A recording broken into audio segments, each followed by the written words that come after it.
Vie et enseignement de Tierno-Bokar, le sage de Bandiagara, d'Amadou Hampâté Bâ. Extrait tiré du chapitre Synthèse de l'enseignement ésotérique. Tierno disait, ouvrez les guillemets, une fois que la graine est mise en terre, avec quelle eau doit-on l'arroser? Avec l'eau de nos bonnes œuvres, de nos repentirs, de nos méditations et de nos prières. Lorsqu'elle germe et donne un arbre, il nous faut encore patienter. Note de bas de page. Dieu dit, dans le Coran, ouvrez les guillemets, je suis avec les patients. Fermez les guillemets. Ouvrez la parenthèse, 11-153.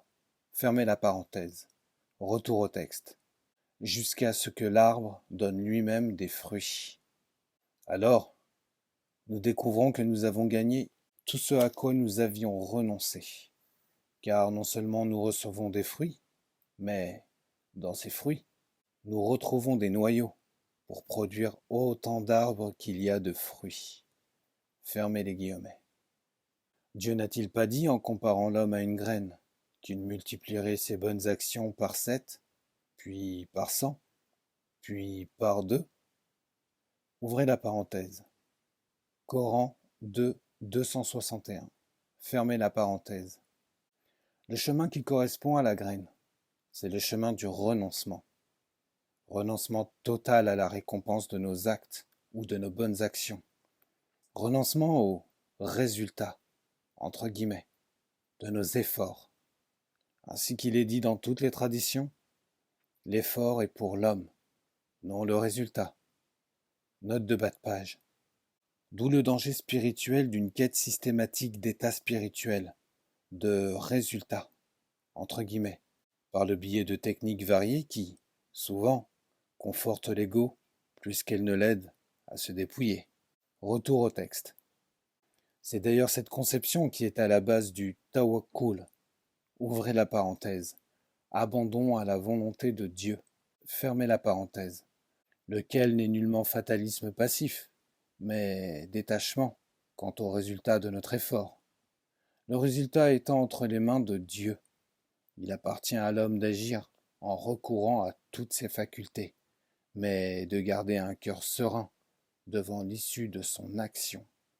Toujours dans l'optique du renoncement, le sacrifice du fils d'Abraham, abondamment rappelé dans le Coran, appelle ici notre réflexion. Le fils bien-aimé d'Abraham, tard venu, était le fruit de la promesse divine et annonciateur d'une postérité à venir. Et pourtant, lorsque Dieu, dans une vision, demande à Abraham de le sacrifier, celui-ci accepte sans hésiter, considérant que rien ne lui appartient. Et parce qu'il accepte, non seulement l'enfant est sauvé, mais il devient par là même postérité innombrable.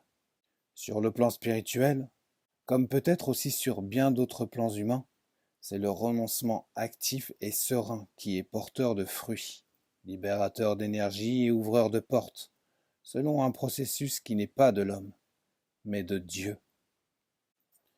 Cette division de la progression spirituelle en 3 étapes fondamentales, adoptée par Tierno-Bokar, était très courante dans tous les enseignements soufis de tous les temps, soit sous la même forme, soit avec d'autres symboles. Tierno employait souvent une autre image. Ouvrez les guillemets. Il y a 3 manières, disait-il, de connaître le fleuve. Il y a d'abord l'homme qui a entendu parler du fleuve et qui devient capable, par imitation et répétition, de le décrire sans l'avoir lui-même jamais vu.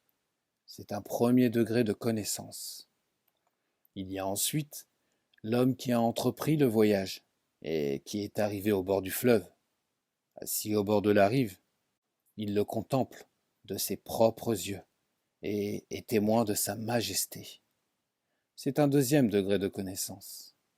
Enfin, il y a l'homme qui se jette dans le fleuve et devient un avec lui.